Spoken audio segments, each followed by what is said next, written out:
everybody, welcome back to my channel. It's Jamie here from Honey at the Hive. If you're new here, I am a mom to 5 kids, age 11 down to 3.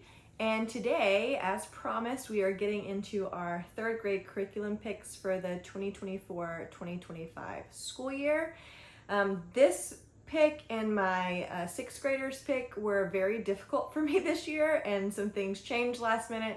So I am thankful that I waited until now to record this video because it would have looked different before. So anyways, if that's something that you're interested in, just stick around. We'll get right to it.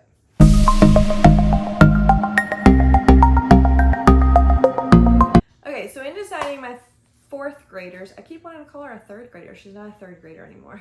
My 4th graders curriculum picks, I initially went one direction because I tend to want to keep up with everybody else and really want to kind of get in everything that we can possibly get in, you know? And so in doing that, I kind of caught myself wanting to do too much. And I think that that is a common problem that homeschooling moms have, is just wanting to cram everything in because there's so many great things out there. But as I took a second look at this upcoming year, I just thought about how quickly these younger years are going and how much I want to savor childhood for them. And that doesn't mean negating their education. I still want them to have a wonderful education, and I think that I have done that in what their picks are this year, but just not overwhelming them, not pushing them to a point where we lose that love of learning because we're trying to do too much. And so a couple of things I did do is just reflect on each child and say, maybe one, what are some areas that they need improvement on? And then let's focus there. And then also, what are some areas that I desire growth in those children, and then also focus there. So you'll see that reflected here, I hope. And then, as always, the beauty of homeschooling is we can change those things. So as we go throughout the year, if I'm seeing something needs to be tweaked, we'll do that, and I'll keep you guys updated. But to start off with, one of the things I always try to do is just make sure I am connecting to the heart of my child and each child. And so my 4th grader is my 2nd girl, so my 2 oldest are girls. And I found this first resource on Amazon and thought it was really cute. This may not be curriculum related, might not think, but I figured I'd include it in this video. So this is a mother-daughter journal. And again, she's 4th grade, and so this isn't something super serious. It's actually, some might think a little bit silly, some of the questions, but it's just a journal that goes back and forth between mom and daughter, and it asks these prompting questions, and some of them are like silly and ridiculous. Let's see. What was your favorite subject in school? What's your favorite foods? But if you like fill these out and have fun. So there is a daughter side and a mom side, and it's just all your favorites. So favorite donut, favorite breakfast, favorite lunch, favorite number, animals, sports, just different things to go back and forth. And I think this will be a really fun keepsake later on for her to look back on. It's got a lot of choose this or that. Like you see these all the time nowadays, like travel edition. Would you want beach or mountains, airplane or boat? Just really fun, like to go back and forth with her. Just a way to connect with her and just see what's on her mind, things that she's interested in at this age. This I think will just be super fun for her and I to do together. Another thing that I do like to start in 4th grade, well, we start at the beginning, but amp it up a little bit in 4th grade, is just her accountability over her schedule. So I did, again off of Amazon, found this student planner where I will go through and write down, it's not is it dated? It is dated.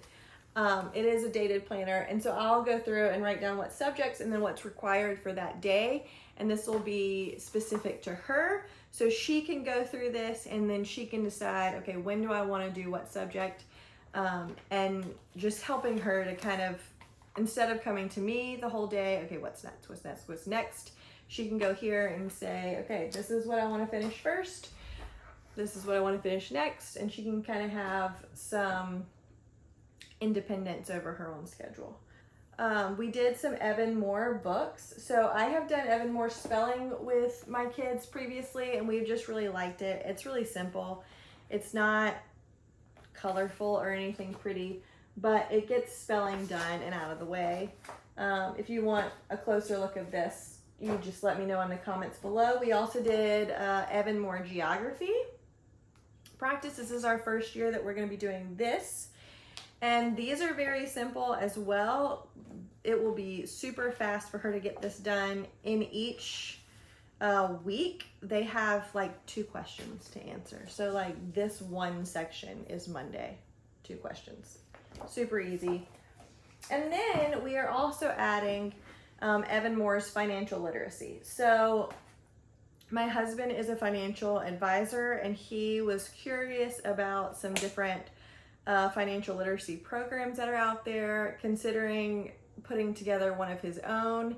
And so I figured I would just grab this for us to start doing together, and he can look at it even and tweak things he wants to tweak. I did get the one for 3rd grade, even though she's in 4th, because we've just never done one of these before. I just wanted to see how she did with it.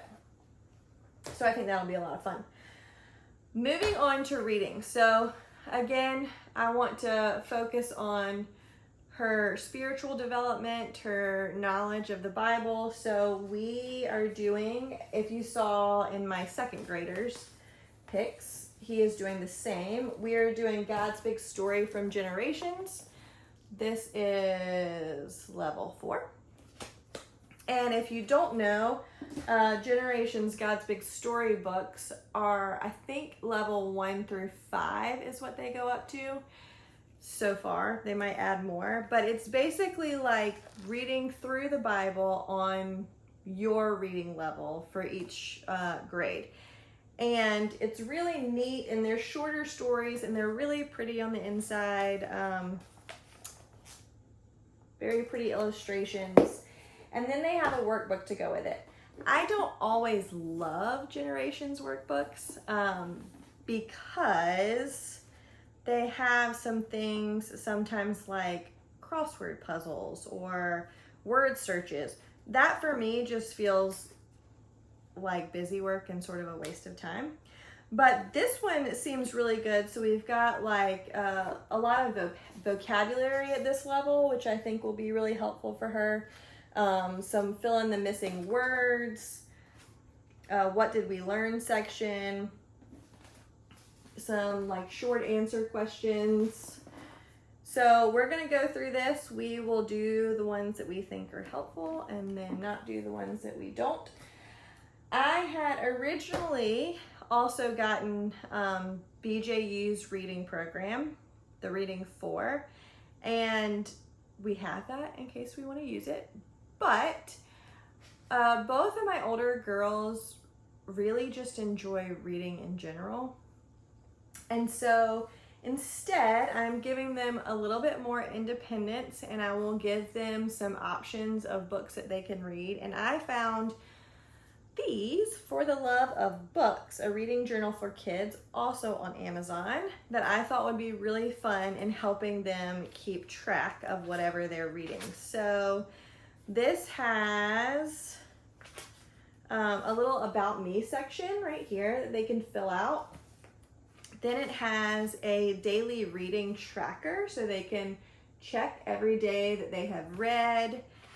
And then it has books that you want to read, and then a section where you can list it and you can check it off once you've read it. But then it has these book review sections that I think are really neat. We were just having a piece of paper that I printed off, and they were just giving different books like a different level of stars. But this is a little bit more in depth. So you give the title, the author, you do give a rating, the length of pages, and the date you finished it. It has if it's fiction or nonfiction, if you like the ending, if you didn't, if you read the book by yourself or who you read it with, who your favorite character is, draw your favorite character or scene, if you have a favorite quote, and also if I would like to ask the author. So if there was something that they thought would be cool to ask that author, they can write it here. And then would you recommend it to a friend, yes or no? So I thought this would be a lot of fun. One of the book packs that I did go ahead and get her, we have a bunch of the Christian Heroes Then and Now books that she will be able to pick out of.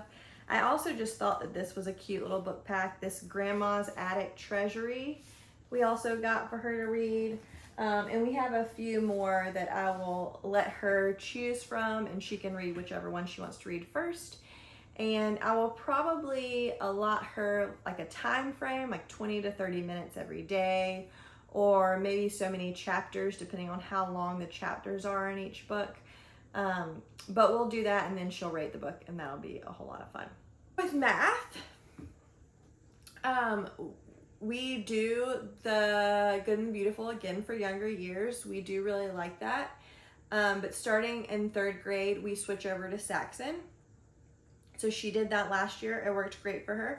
So she'll just move into Saxon 5-4. We do use My Math Assistant. So if you aren't familiar, there are a few other different programs that will teach like the video lessons for Saxon Math. Nicole the Math Lady is a really popular one. My Math Assistant is another really popular one. So we did trials for both, like the free trial for both, which I would recommend. Nicole the Math Lady is super fun. So she has a lot of she's very engaging. She has like a joke time where they tell like these jokes or riddles or whatever. If it were me, that's probably who I would want to go with. My girls, in particular, really they just want to get math done. So they're like, just give me the lesson, get it done as quick as possible, let me do my work, and then let's move on. So My Math Assistant is what they both chose, and it worked really well for us last year. So I think you can do with both Nicole the Math Lady and My Math Assistant, where you can go in as the parent and decide how many questions you want them to do in that lesson. I know in My Math Assistant, you can decide whether or not you want to do the facts practice, how much facts practice, if you want to dwindle it down so it's not so much work. I know that's a common issue that a lot of parents have with Saxon, is it's just a lot of work. But in these programs, like My Math Assistant, I have the ability to tweak that to fit my kids and what they need. So that is what we will be doing for math. If you are not familiar with My Math Assistant and you want like a walkthrough of how we use it and all the things you can do with it, again, leave that in the comments below. I'll be happy to do that for you. Next, for handwriting, we are just doing straight through the Good and the Beautiful. She will be on level 5 because she finished level 4 last year. We have started this from the preschool age. I think it's called like Little Doodles. We have done it all the way up, and she really enjoys this, and now she's on cursive, and her cursive is really pretty. And this just continues to work on cursive for her through this level. So for language arts is kind of where I fumbled a little bit here on trying to decide exactly which direction I wanted to go. I was thinking about maybe the Good and the Beautiful. The Good and Beautiful I have used for younger years and really love it for younger years. Last year she did BJU English 3, which we also really loved, especially the grammar portion of BJU's English program. They teach it in such a way that it's so easy for them to really comprehend and understand, and she did great with their grammar portion. The writing was also good. It was sufficient, but she needs a little bit more hand-holding. So I decided to mix 2 different curriculums together. I am going with structure and style for my EW. This is level A year 1. So this will be her writing portion. And I did consider doing Fix-It Grammar, because that's what goes with this. I mean, it doesn't go together, but all IEW. And so I thought about that, but I feel like still at this level, I want her to have a little more robust grammar. So instead of doing Fix-It Grammar, we are going to do the BJU English 4. So how I will pair these two together is I will skip the units in here that are writing and just do the grammar units. So if you don't know, BJU's English is set out where there's a unit of grammar and then a unit of writing, and it flip-flops back and forth.